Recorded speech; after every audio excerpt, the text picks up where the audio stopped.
প্রিয় বন্ধুরা, গতদিন এই HTML নিয়ে কিছুটা বিষয় আলোচনা করেছিলাম এবং বিভিন্ন রকমের ট্যাগস বিষয় নিয়ে কথা বলেছিলাম এবং আপনার HTML কীভাবে লিখবেন, HTML কোথায় লিখবেন সে বিষয় নিয়ে আলোচনা করেছিলাম। তো মূলত আমি সেগুলো বলতে গিয়ে বলেছিলাম যে আমরা যতগুলো পেজ দেখি বা ওয়েবসাইট দেখি বা যতগুলো আপনি ওয়েবসাইট ভিজিট করেন না কেন, সমস্ত কিছুই আপনি এই যে যা দেখছেন সব কিছুই কিন্তু HTML এবং অন্যান্য কোর্স দিয়ে বা ল্যাঙ্গুয়েজ দিয়ে কিন্তু এটা ডেভেলপমেন্ট করা রয়েছে। তো আমি সেখানে আপনাদেরকে যা যা বলেছিলাম, যেমন HTML ট্যাগ কী, তারপরে HTML এর এলিমেন্টসগুলো কোনগুলো, HTMLটা কীভাবে লিখতে হয়, তারপরে একটা আমরা ছোট্ট মানে HTML কোড দিয়ে একটা বিষয় জেনেছিলাম এবং সেই বিষয়গুলো নিয়ে বিস্তারিত আলোচনা করেছিলাম। তো ফ্রেন্ডস, আমরা তারপরেও একটু আপনাদেরকে আরও ধারণাটাকে স্বচ্ছ করার জন্যে আমি এই HTML এর ব্যাপারে একটু বলবো। দেখুন, প্রথমত হচ্ছে ওয়েব পেজটা কী। ওয়েব পেজটা হচ্ছে আমরা যা অনলাইনে অ্যাক্সেস করছি বা ব্রাউজিং করছি বা যা কিছু দেখছি তা হলো ওয়েব পেজ। অর্থাৎ আমরা আমাদের কাজের জন্যে বা স্কুল কিছু ডেভেলপমেন্ট করার জন্যে বা যে কোনো কিছু করার জন্যে আমরা যা কিছু বানাই তা হলো ওয়েব পেজ। এই ওয়েব পেজ বানানোর জন্য আপনার যেটা এডিটার লাগে, যেমন এডিটারের আমি নাম বলেছিলাম আপনার নোটপ্যাড প্লাস প্লাস বা আপনি নেটবিন, এগুলি ইউজ করতে পারেন। এছাড়া বিভিন্ন অ্যান্ড্রয়েড সেটের জন্য আপনি ইউজ করতে পারেন কোড এডিটার বা টেড বিডিটি, এই সমস্ত ইউজ করতে পারেন। আমি সফটওয়্যারটা আপনাদেরকে দেখিয়ে দিই, তাহলে বুঝতে সুবিধা হবে। টিইডি, আমি প্লে স্টোরে ডাইরেক্ট যাই, সেখান থেকে আপনাদেরকে বলে দেওয়ার চেষ্টা করি। টিইডি, টেড,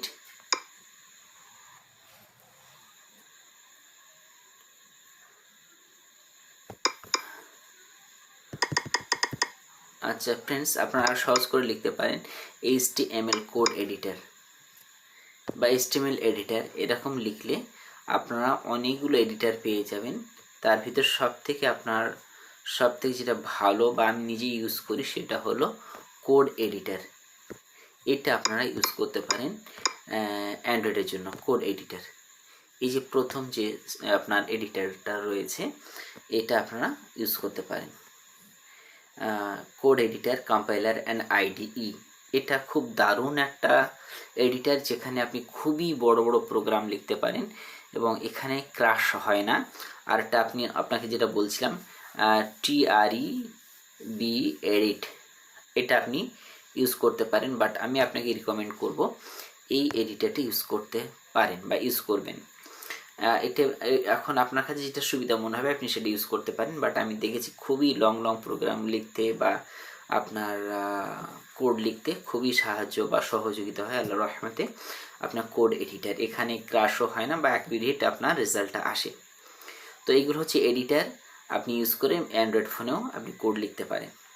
তো আপনি যে কোনো একটা কোড নর্মাল লিখলেই কিন্তু এটা একটা সফটওয়্যারে পরিণত হয়ে যায়। আমি ইতিপূর্বে বলেছিলাম, যেমন মনে করুন আমি একটা খুবই নর্মালভাবে লিখছি, যেটা আপনি ইউজ করলে আপনার ওই নোটপ্যাডে হোক বা আপনার কোড এডিটের মধ্যে হোক লিখে আপনি যদি এটা সেভ করেন তাহলে কিন্তু যেমনটি দেখাবে, আমি তাও দেখিয়ে দিচ্ছি। দেখুন, সর্বপ্রথম আমাকে যেটা লিখতে হয়, আপনি কিন্তু ডক টাইপ কথাটা লিখতে পারেন, এটা আপনি লিখতে পারেন, বাট এটা জরুরি না। জাস্ট আপনি শেখার জন্য HTML দিয়ে শুরু করুন। HTML, তারপরে কোডটা লিখলেন। HTML এর পরে আপনাকে লিখতে হবে হেড, হেড তার ভিতরে লিখবেন আপনি টাইটেল, TITLE, টাইটেল। এরপরে আপনি টাইটেলটাকে ক্লোজ করবেন, অর্থাৎ আপনি টাইটেল ক্লোজ করলেন TITLE, টাইটেল লিখে ক্লোজ করবেন। এরপরে বন্ধুরা, টাইটেলের মধ্যে যে লেখাটা আপনি লিখবেন সেটা আপনার, টাইটেলটা কেন দিতে হয় আমি একটু আপনাদেরকে শিখিয়ে দিই বা বলে দিই। যেমন দেখুন, এখানে আমরা এন্ট্রি করলাম এই ওয়েব পেজটাতে, এবং এখানে আপনার একটা জিনিস খেয়াল করুন, ইতিপূর্বে আমি বলেছিলাম যে এই উপরের দিকে যেটা লেখা থাকে মূলত সেটা হচ্ছে এই যে এটাকে আমরা বলি টাইটেল। এই যেমন এখানে লেখা রয়েছে আগামী মাস, তারপরে এখানে লেখা আছে হোম পেজ, এখানে কথাটা লেখা আছে নিউ ট্যাব। তো আমরা যে লেখাটা ওই যে টাইটেলের মধ্যে লিখবো, হেডের আন্ডারে টাইটেলের মধ্যে, সেইটা কিন্তু এইখানে ভাসবে লেখাটা। তো আমরা আবার চলে যাই এখানে। তো মনে করুন সেই টাইটেলটার মধ্যে আমি লিখছি, এই টাইটেলটা এখানটায় মানে ক্লোজ করার আগে এটার মধ্যে যেটা আমি লিখেছিলাম, মনে করুন টাইটেলটা আছে TITLE, টাইটেলের মধ্যে এখানে আমি যে কথাটা লিখছি, ধরুন মাই ফার্স্ট পেজ, এই মাই ফার্স্ট পেজ এই লেখাটাই কিন্তু ওই হেডিংয়ে দেখাবে যেখানে দেখাচ্ছিলাম। এরপরে আপনি টাইটেলটাকে ক্লোজ করবেন TITLE। আমি অবশ্য প্রোগ্রামের মাধ্যমে লিখে লিখে দেখাবো এবং রান করেও দেখাবো সেটা কেমন দেখতে। তো আমরা এটা এইভাবে লিখলে সেটা দেখাবে। তো টাইটেল ক্লোজ করা হলে সেই টাইটেলটা উপরে দেখিয়ে দেবে। এরপরে আমাদেরকে টাইটেলটাকে ক্লোজ করলাম, এরপরে আমরা আপনার হেডটাকে ক্লোজ করবো, অর্থাৎ হেড তারপরে যে পোর্শনটা ছিল হেড পোর্শনটাকে ক্লোজ করে নিলাম। এরপরে আমরা বডিটা শুরু করব। এই বডির মধ্যে যে লেখাটা মূলত লিখব সেটাই হবে মেন ওয়েব পেজে শো করবে, অর্থাৎ আমরা যা কিছু পড়ি বা দেখি বা লিখি সব কিন্তু ওই বডির মধ্যে লেখা আছে। অর্থাৎ এই যে আমরা যা কিছু দেখতে পাচ্ছি যেটা বডির মধ্যে লেখা ছিল সেই লেখাটা আমরা পড়তে পাচ্ছি, যেমন এই গুগল, তারপরে search Google or type URL, মানে এইখানে আপনি যা কিছু দেখতে পাচ্ছেন এইগুলো ওয়েব পেজের মেন বডির মধ্যে লেখা রয়েছে, সেটা আমরা এখানে দেখতে পাচ্ছি। তো আমি এটা সত্যি সত্যি কোডের মধ্যে লিখে এখন দেখাই। আমি কোড এডিটারে যাই, বা এখানে আমার আরও মানে ইনস্টল আছে, এখানে এটাতে আমি লিখে নিচ্ছি। এখানে আরও একটা আমার কোড এডিটার নামানো ছিল। তো এখানে একটা জিনিস মনে রাখতে হবে, আর একটা, আপনি যখন HTML এর কাজ শিখছেন, আপনি যখন ফাইলটাকে সেভ করবেন অবশ্যই .html ফাইলের নাম দিতে হবে। আপনি মনে করুন প্রথম পেজ, তাহলে আপনি মাই ফার্স্ট পেজ বা ইন্ডেক্স এরকম কিছু নাম দিয়ে দিলেন, ইন্ডেক্স দিয়ে আপনি দিলেন .html বা HTML, মনে রাখবেন HTML বা HTML কথাটা লিখতে হবে, তারপরে কিন্তু আপনার প্রোগ্রামটা কাজ করবে। অর্থাৎ HTML এর এক্সটেনশনটা হচ্ছে .html বা .htm, এটা কিন্তু লিখলে আপনার তাহলে কোডটা ওয়েব পেজে রান করবে, মানে দেখা যাবেন, তা না হলে কিন্তু দেখা যাবে না। তো আমি চলুন, যেহেতু কোড এডিটারের কথাই আমি আপনাদেরকে বলেছি, এটাকে আমি প্রথমে ইনস্টলই করি। তো এটার মধ্যে যে সুবিধাটা রয়েছে খুবই ভালো সুবিধা রয়েছে। এখানে ওই ট্যাগ লেখার সময় অটোমেটিক চলে আসবে, অনেকটা নোটপ্যাড প্লাসের মতো। তো আমি এখন আপনাদেরকে ইতিপূর্বে দেখিয়েছিলাম কিভাবে কি করবেন। আমি এটা প্রথমে অ্যালাউ করতে বলছি, এভাবে আপনারা অ্যালাউ করবেন। আমি অ্যান্ড্রয়েডে এটা দেখাচ্ছি, কম্পিউটার করলে সেম একই জিনিস আপনারা দেখবেন, সেক্ষেত্রে আমরা নোটপ্যাড খুলবেন। তো আমরা কোড লিখবো এখানে। তো কোড লেখার সময় আমার লেস দ্যান গ্রেটার দ্যান এগুলো তো প্রয়োজন হয়, তাহলে লেস দ্যান গ্রেটার দ্যান এটা আমার এখানে দেওয়া রয়েছে। আসলে এই কোড এডিটারের একটা এখানে ডিসফ্যাসিলিটি আছে কি, আপনার ওই ট্যাগগুলো অটোমেটিক আসে না। আর আপনাকে আরেকটা কোড এডিটারের জন্যে যেটা বলেছিলাম, আপনার মানে ট্রেব এডিট, TREB এডিট, এটা আপনি এই কোড এডিটারটা ইউজ করলে এখানে আপনার ট্যাগগুলো অটোমেটিক এসে যাবে। এটাকে আপনি ক্রস করে দিন, তারপর নিচে আসুন টেক্সট এডিটার, একদম টেক্সট এডিটারে এসে আপনি লিখুন। দেখুন এখানে আমরা গতদিনে এই প্রোগ্রামটাই আমি রান করে দেখিয়েছিলাম। তো এখানে দেখুন দেওয়া আছে, আমি পুরো জিনিসটাকে আপনাদেরকে আর একটু বিস্তারিত বলি, তাহলে পিছনের ক্লাসের সঙ্গে এটাতে অনেকটা সামঞ্জস্যপূর্ণ থাকবে। দেখুন আমাদের উপরে লেখা ছিল, আমি এটা নিই, এই যে লাইনটা দেখুন, বা তার উপরে দেখুন এই যে পেজটা মাই ফার্স্ট পেজ .html, তারপর দেখুন প্রথমে আমাকে 1 নম্বর, এখানে দেখুন 1 থেকে 8 পর্যন্ত লাইন রয়েছে, এই যে এখানে 1 থেকে 8 পর্যন্ত লাইন ছিল।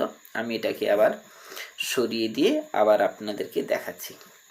দেখুন প্রথমে ছিল HTML, তাহলে HTML কথাটা আমরা দেখছি, তারপরে হেড আছে, তার ভিতরে টাইটেলটা আছে। এবার এই টাইটেলের মধ্যে যেটা আমি লিখেছি যখন রান করব এই মফিজুল মোল্লা, সেটা আমাকে শো করবে। এরপরে আমার মানে এটা টাইটেল শো করবে, অর্থাৎ এরকম হেডিংয়ে শো করবে। আর এই বডিতে যেটা শো করবে অর্থাৎ ওই পৃষ্ঠাতে যেটা আমরা পড়ি কিংবা দেখি, সেটা ভিডিও হোক, টেক্সট হোক, যাই হোক, সেটা হচ্ছে এই বডির মধ্যে লেখাটা, অর্থাৎ এই বডি অর্থাৎ 5 থেকে যেটা স্টার্ট হয়েছে আপ টু যতদূর পর্যন্ত আমরা লিখব তা শো করবে। তো ফ্রেন্ডস, আমরা এটাকে রান করি, এটা যেটা লেখা আছে রান করে আপনাকে দেখাই। আচ্ছা, রান করার জন্য যে কাজটা করতে হবে, এই মানে আপনার কোড লিখলেন, এইভাবে ঠিক কোডটা আপনি প্রথমে লিখলেন, আমি অবশ্য প্রথম থেকে লিখে আবার দেখাবো। তারপরে আপনি এই যে রান করার জন্য এখানে যেতে হবে, বাট তার আগে আপনাকে সেভ করতে হয় কোডটা। সেভ অপশানে সেভ করবেন, তারপরে রান করবেন। তো এটা আমার সেভ আছে। আচ্ছা চলুন আমি সেভ অপশানে ক্লিক করে দেখাই। দেখুন এখানে সেভ কথাটা চলে এসছে, অর্থাৎ সেভ হয়েছে। আর এটা যেহেতু আমার সেভ ছিল, কি নামে ছিল ফ্রেন্ডস সেটা আপনারা দেখতে পাচ্ছেন, সেটা আপনার এই যে my first page dot HTML মানে নামে সেভ ছিল। আমি নতুন করে আবার দেখো, বাট রানটা তার আগে করি, রানে ক্লিক করছি।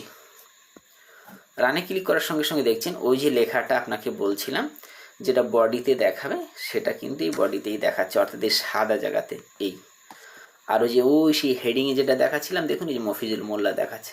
এখন আমি হেডটাকে চেঞ্জ করে দিই, যেমন এটা আমি চেঞ্জ করি মফিজুল মোল্লাটাকে, অর্থাৎ টাইটেলটাকে আমি চেঞ্জ করছি। টাইটেলটাকে মনে করুন আমি লিখছি অক্সফোর্ড একাডেমি।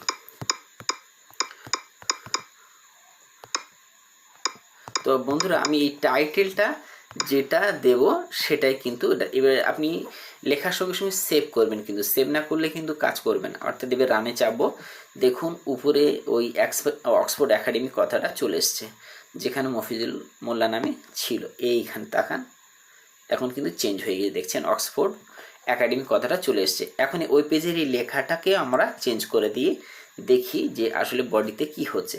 তাহলে বডিতে আমি যা লিখবো, ওই যে বডির এখানে যা লিখবো সেটা কিন্তু ওখানে শো করবে। তো আমি এখানটা লিখছি ওয়েলকাম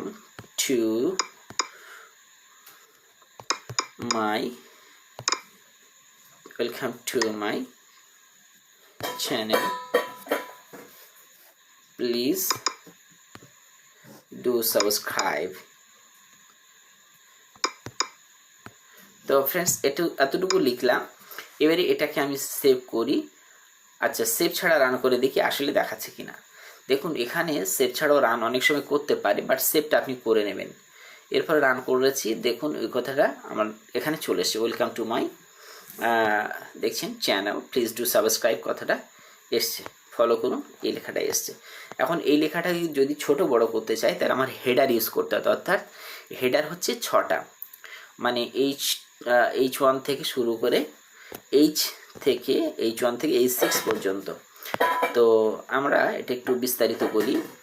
H1টা হলো সব থেকে বড়, H1 মানে H1 ট্যাগ, অর্থাৎ হেড ট্যাগ H1 সব থেকে বড়, এবং প্রত্যেকটা ট্যাগ কিন্তু লেখার সঙ্গে সঙ্গে আবার ক্লোজও করতে হবে, অর্থাৎ H1 দিয়ে H1 এর মাঝখানে যেটা লিখবেন সেটা বড় দেখাবে এবং তা ক্লোজ করতে হবে। তারপরে H2, এরপর H3, এভাবে আপ টু H6 পর্যন্ত আমরা হেড ট্যাগ দিতে পারি। চলুন সেটা প্র্যাকটিক্যালি দেখি। তো এখন ওয়েলকামের আগে আমি একটা ট্যাগ ইউজ করছি, সেটা হলো কি আমি একটা হেডার দিতে চাই, মানে H1 দিতে চাইছি। তা আমি H1 দিয়ে এটাকে কি করব, এটাকে দেখুন আমি এটা দিয়ে দিলাম।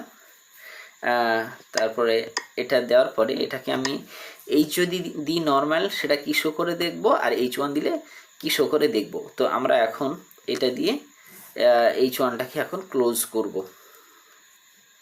তাহলে এখানে দেখুন দেওয়াই রয়েছে, আমরা ইউজ করতে পারি, জাস্ট H কথাটা লিখে দিই। এখন সেভ করি, এখন এন্টার করি, দেখি কোনো রিফ্লেকশন করছে না। তার মানে H1 দিয়ে আমাদের স্টার্ট, অর্থাৎ হেডারটাকে আমার H1 দিয়ে স্টার্ট করতে হবে।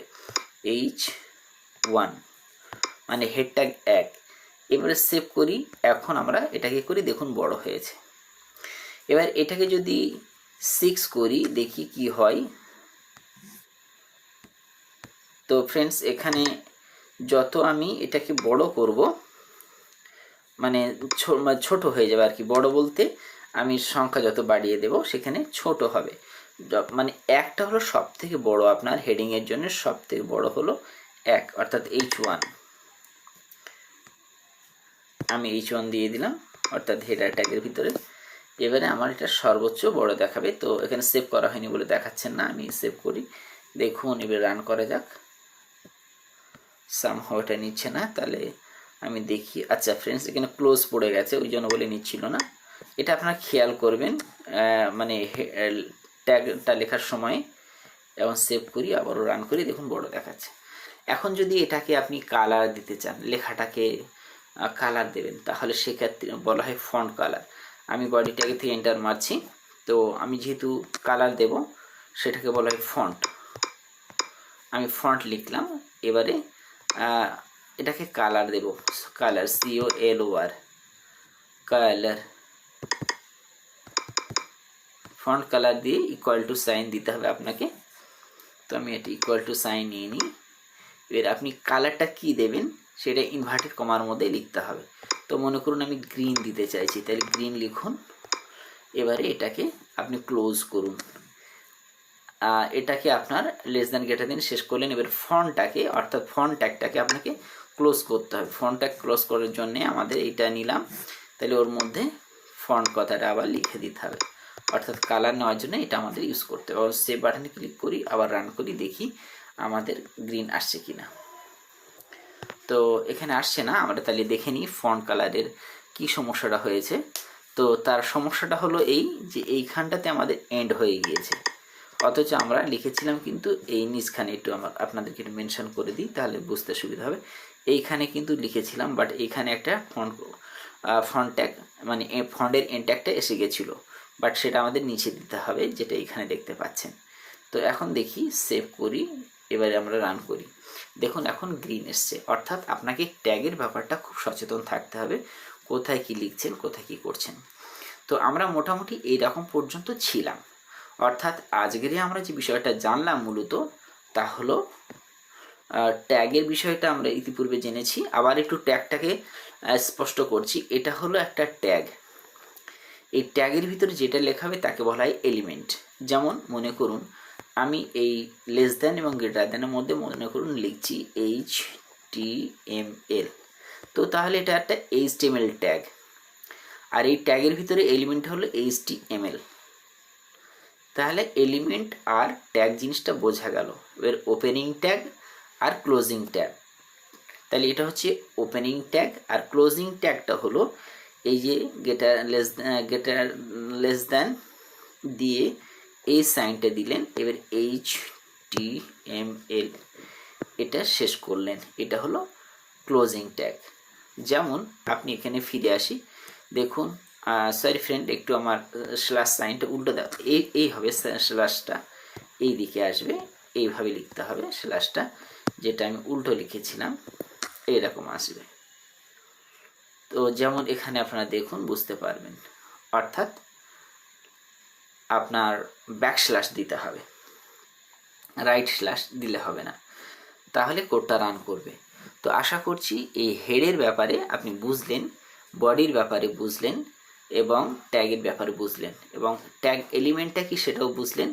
আচ্ছা, এখানে আরও একটা জিনিস বলে দিই, যেমন কিনা এখানে একটা জিনিস রয়েছে ফন্ট ট্যাগের ক্ষেত্রে। এখানটা খুব খেয়াল করুন ফন্টের ব্যাপারে। এই যে দেখুন এখানে ফন্ট লিখে কালার দিয়ে গ্রিন দিয়েছে, তাহলে এটা হলো, এটা একটা এলিমেন্ট। তো এটা হলো এলিমেন্ট। আমি এলিমেন্টের ব্যাপারে আরও বিস্তারিত বলবো পরবর্তী ক্লাসে। আর আপনারা পিছনের ক্লাস প্লাস এই ক্লাসটা দেখবেন, তাহলে HTML সম্পর্কে অনেকটা ভালো ধারণা আসবে, এবং আপনাদের যা কোয়ারি আছে তা ধীরে ধীরে দেখবেন তা পরিষ্কার বা স্পষ্ট হচ্ছে। ধন্যবাদ আপনাদেরকে।